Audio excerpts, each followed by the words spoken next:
to clinch a playoff berth with an impressive 41-34 win over the Lions on Sunday. However, not all good news for LA. A star wide receiver Davante Adams was forced out of the game with a non-contact hamstring injury, leaving his status in question for Thursday's pivotal NFC West clash with the Seahawks. Stephen A., as you see it, are the Rams the best team in the NFL? I believe so. I believe Matthew Stafford is going to win league MVP. He's got 37 touchdowns. I'm looking at him having twice as many touchdowns as sacks. He's only been sacked 19 times this year.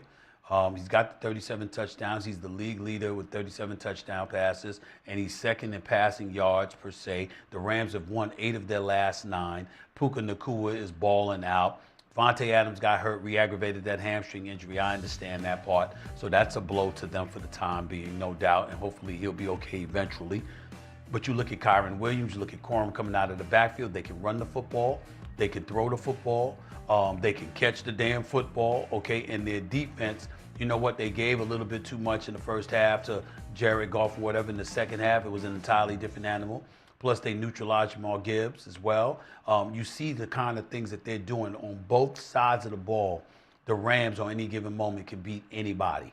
You know, they're tied for the best record with Seattle. We know that. Short week, got to go up against Seattle. But I'm still of the mindset that when you look at them in terms of their balance on both sides of the ball, I don't think you can look at any team in the National Football League and say that they're better than the Los Angeles Rams.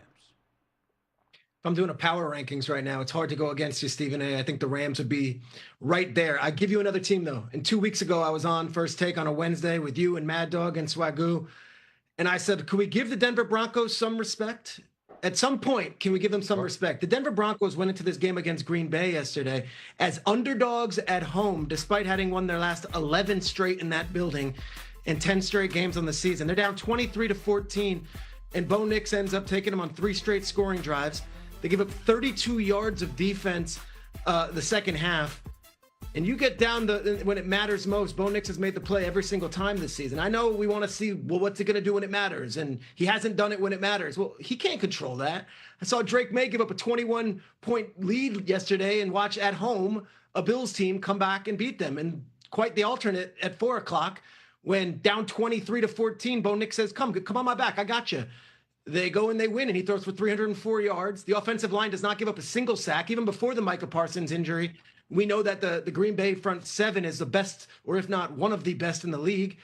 They're very well-rounded. Patrick Surtain's a defending defensive player of the year and might win it if it wasn't for Myles Garrett having 100 sacks this year. I think the Broncos are really well coached. They win at home, and they don't seem to lose, and yet, gosh, like we're not allowed to mention them in the national conversation because they haven't won in January yet. Well, they're winning in December. I'm going to say the Broncos are right there in the conversation. Absolutely. I'm going to agree with Peter here. And in regards to, you know, the Los Angeles Rams, missing a Davante Adams is going to, you know, hurt, right? When you look at the Denver Broncos, I've said this publicly often, the only person that's holding them back is Bo Nix. When you get a Bo Nix that played like he played yesterday, that's the best team in the National Football League. They won 11 straight. They have every statistic to back every metric that you want to say. Do you want to see them versus Seattle? Do you want to see them versus the Indianapolis Colts? Do you want to see them versus any other team? I believe that top to bottom, 3 phases of football, the Denver Broncos has what it takes to make a deep playoff run, especially when you have a quarterback like Bo Nix that's playing confident, that's playing within himself, and making the plays not only when he needs to, but when he wants to as well. On the way, do we have a problem Denver's with not a team. Oh, sorry, Stephen A. Go ahead. I said Denver's not a team to be ignored. We understand that, especially when you got to come to the Mile High City as well.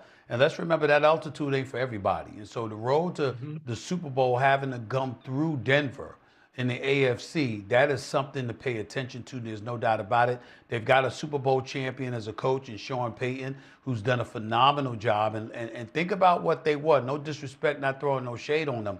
But think about what they were just a couple of years ago when they had Russell Wilson. No. And think about how Sean Payton has turned that franchise around inside of 3 years. I mean, they've won 11 straight. They haven't lost a home game in over 14 months. I mean, we got to look at that and say, Denver is definitely a team to be reckoned with. But I think when you look at them, let's say hypothetically, it was Denver and Los Angeles, and those are the two that we're comparing. Who are you going to believe in, Bo Nix or Matthew Stafford? I'm going to go with Matthew Stafford, and that's the deal. Damien? Wait a minute, hold on. Before we get going, you better not be anywhere warm. Are you somewhere warm? Do you see my background and where I am? You know what? I'm Should at we ESPN even West Palm. include him in any of this conversation? No. I don't want to. I don't want We're up here freezing, and you're down there in like 80-degree weather. It's like All right, 17 go ahead, degrees. guys. I'm fine. I'll take it. CC, Smalls, over to you. Such a bad guy. Snowbirding as the regular season is heating up in the NFL. That's right. Knowing that we're freezing cold, had all that snow yesterday, you would think that Evan, our fearless leader, the driver of our show, would be in it with us. You would think. No, but He would be in the trenches. No, but You he would tapped think. out. He tapped out. He tapped out. He's a bad guy. He's a bad guy. Evan? You don't want to talk anymore? Hey, you guys, Damien kicked me off the show. Okay, that's fine. Well, Fine, we'll fine. get into it. Listen, We'll go ahead. your New England Patriots yesterday soiled themselves. 21-point lead at home, found a way to blow it. More disappointed in the Patriots or more impressed by the Buffalo Bills and Josh Allen? More impressed by Buffalo, Josh Allen. Like, for them to dig themselves out of that, because, CC, you know these things. Like, when you're on the road, you're on the road, you get down 21-0. A lot of teams just from a psychological standpoint, fold in the tank. It's cold, it's snowing. Cold, it's snow, Yeah. all this stuff, all this type of stuff. But here's the impressive part.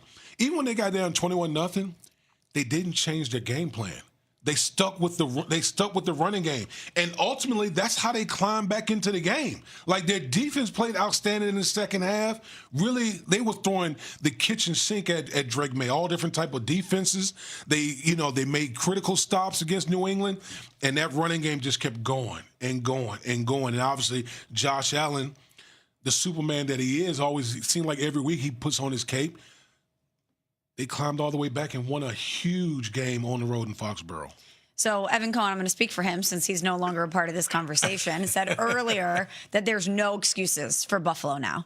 When you look at the picture in the AFC, you look at the way he's playing, the way that they played against New England, that there's no excuses. They have to get to the Super Bowl. Do you subscribe to that? I will say this is like, if not now, then when?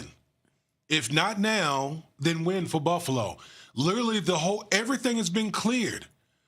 We talk about the big four in the AFC. Mm-hmm. Mahomes, Lamar Jackson, Joe Burrow, and Josh Allen. Mm-hmm. Well, guess what? Three of them won't even be in the postseason. Yep. You're by far the best quarterback in the AFC that's going to enter the postseason. So if you're Buffalo, I totally agree with Evan. There is no excuse. Mm-hmm. You got to go get it done. If you don't go get it done this year, I don't know when it's going to happen. I agree with you agreeing with me. Now that finish this sentence for us. The Kansas City Chiefs right now are? They're done. Listen, they're done. I just wanted to They're done for now or done dynastically, like that's over for good? How do you look at that? They're done for now. Like, remember, New England had two separate dynasties. I mean, they went 10 years during that 20-year span, whatever it was, they went 10 years without going to a Super Bowl again. Then they kind of did another dynasty. Mm-hmm. And so we're talking, listen, the great Patrick Mahomes is far from done. Obviously, we're going to get more information about, I know he tore his ACL, but the extent of, the damage, maybe it's more than that. But listen, I think for Kansas City, it's time to retool. This is a perfect time for them to retool as an organization, because what happens sometimes is, you miss a playoff. Oh, we just need a piece here, piece there. No. Kansas City is further away from a piece here, piece there. Some of these guys that have been core contributors to their dynasty, they're old in the tooth. Some of them need to retire, move on, but they need a serious retooling of their roster in order to kind of maybe shepherd along the second act of Patrick Mahomes when he comes back. Damien, are the Jacksonville Jaguars good at football? See, I don't know. You should just ask about the 95, the 95 expansion teams. In all seriousness, Trevor Lawrence is playing really well. Let's not just look at yesterday and who the opponent was, because it's just like the expansion team right now. Anyone who watched the game, I feel sorry for you. It was just atrocious. They weren't even competitive at all. But with that being said, Trevor Lawrence is playing well. There's no question. They got their defense is good. They got they can run the ball. They got the trade for Jacoby Myers. Yep. Is a fantastic that trade is one of the best trades that was made this year. Yep. He's playing well, so take Jacksonville seriously. Jacksonville's a good team. They're a good team. Damian, my Green Bay Packers. Oh, Micah Parsons. Oh. AC.